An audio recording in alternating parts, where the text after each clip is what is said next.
Assalamualaikum warahmatullahi wabarakatuh. Bismillahirrahmanirrahim.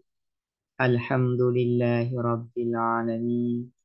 Wabihi nasta'inu ala umuri dunya waddin. Wassalatu wassalamu ala ashrafil anbiya'i wal mursalin. Sayyidina Muhammadin wa ala alihi wa sahbihi ajma'in. Allahumma faqihna fid din wa 'allimna at-ta'wil amma ba'du. Qala al-musannifuna rahimahumullahu ta'ala wa nafa'na bihim wa bi'ulumihim wa amaddana bi asrarihim wa bikum fid dharaini amin. Bismillahirrahmanirrahim. Mari kita melanjutkan ngaji kitab Durusul Balaghah. Sekarang kita akan membahas terkait faidah dari in, idza, dan lau. Sebelumnya sudah dijelaskan bahwasanya di antara adatus syarti yang akan dibahas secara terperinci oleh musannif yaitu in, idza, dan lau. Sementara adatus syarti yang lain tidak akan dibahas di dalam kitab ini secara terperinci. Fa'in, maka adapun in, wa idza dan idza disyarti ialah untuk syarat fil istiqbali di dalam zaman istiqbal, zaman yang akan datang. Jadi in dan idza itu menjadikan fiil syarat menunjuk pada zaman mustakbal, zaman yang akan datang. Meskipun fiil syaratnya itu berupa fiil madhi. Meskipun berupa fiil madhi, namun zaman yang ditunjuk ya oleh fiil syarat itu yaitu zaman mustakbal. Walau dan adapun lau disyarti ialah untuk syarat fil mudhi di dalam zaman madhi, zaman lampau. Sementara kalau lau itu menjadikan fiil syaratnya menunjuk pada zaman madhi, pada zaman lampau. Meskipun ya secara lafaz fiil syarat itu berupa fiil mudhari. Berupa fiil mudhari. Namun zaman yang ditunjuk oleh fiil syarat itu meskipun berupa fiil mudhari adalah menunjuk pada zaman mudhi, pada zaman lampau. Wal asluh dan adapun asal fil lafzih di dalam lafaz ayat ba'ah ialah mengikuti apa lafaz al makna terhadap makna. Fayakunuh maka ada apa al lafzu fi'lan mudhari'an ialah berupa fi'il mudhari' ma'ain beserta in wa idza dan idza. Karena in dan idza ini menjadikan fi'il syaratnya menunjuk pada zaman mustakbal, itu maknanya ya. Nah, menunjuk pada zaman mustakbal, maka secara lafaz seharusnya fi'il syarat setelah in dan idza itu ialah berupa fi'il mudhari. Karena fi'il mudhari ini yang menunjuk pada zaman mustakbal. Itu ya, maksudnya demikian. Kenapa? Karena al-aslu fil lafzi ayat ba'al makna. Karena asal dari sebuah lafaz itu harus mengikuti pada makna.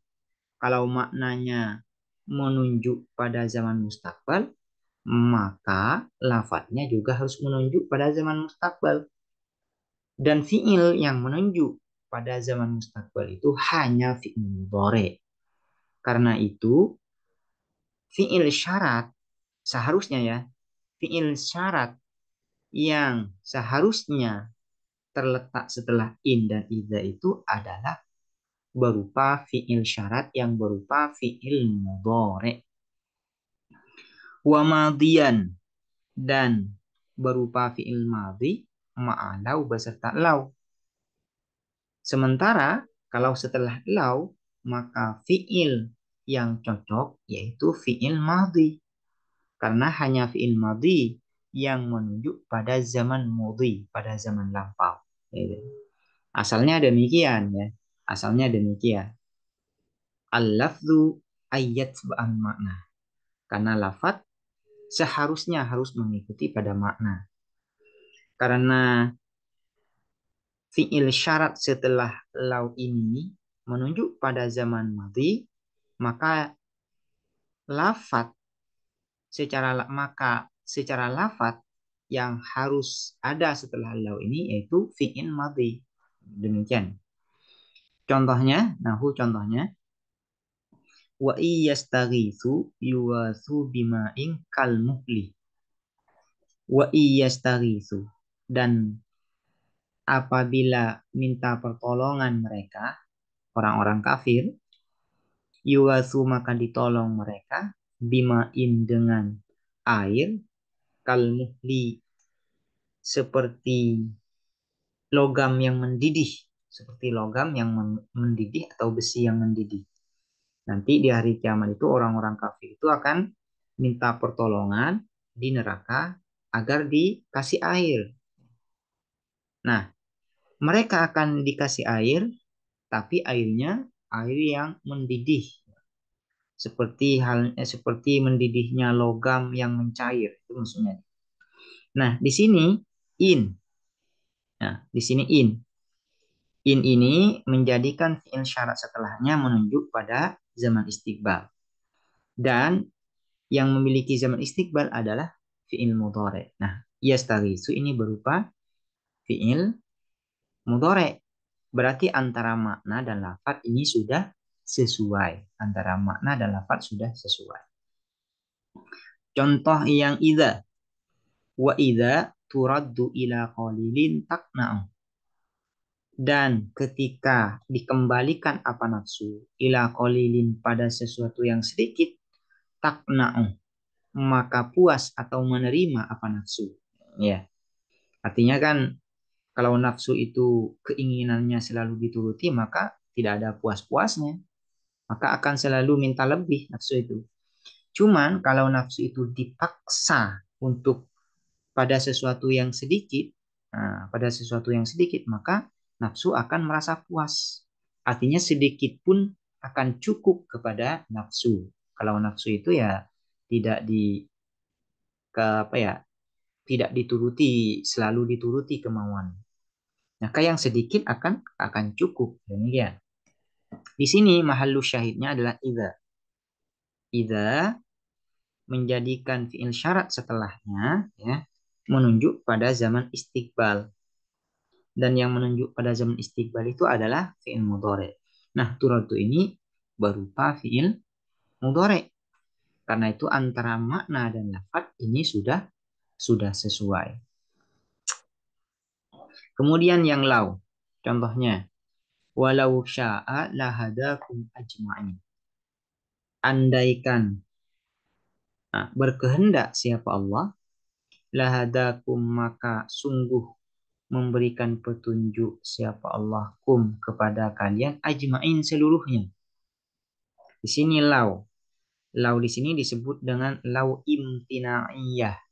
Namanya lau imtina'iyah. Artinya imtina'ul jaza limtina'i syarti. Imtina'ul jaza limtina'i syarti. Jawabnya tidak menjadi kenyataan karena fi'il syaratnya juga tidak menjadi kenyataan. Ya, maksudnya demikian. Lau imtina'iyah. Lau imtina'iyah ini di penjelasan lebih lanjut, lebih mendetail ada di dalam ilmu nahwu. Di sini lau. Lau ini ya menjadikan fi'il syarat setelahnya menunjuk pada zaman lampau atau zaman madhi. Nah, yang memiliki zaman madhi itu adalah fi'il madhi. Dan ini fi'il syaratnya berupa fi'il madhi yaitu sya'ah. Berarti antara makna dan lafaz ini sudah sesuai. Nah, ini adalah faidah ya dari in, idza, dan lau. Jadi nuqtatul ishtirak, kesamaan antara in dan idza itu sama-sama menjadikan fiil syarat setelahnya menunjuk pada zaman istiqbal. Itu adalah mahallul ishtirak antara in dan idza. Sementara law ya menjadikan fiil syarat setelahnya menunjuk pada zaman madhi. Nah, nanti akan dijelaskan mengenai perbedaan antara in dan idza secara penggunaan. Nah, secara penggunaan. Nah, mengenai perbedaan antara in dan idza secara penggunaan ini akan dijelaskan di dalam pertemuan berikutnya. Semoga dapat dipahami pertemuan kali ini dan bermanfaat. Assalamualaikum warahmatullahi wabarakatuh.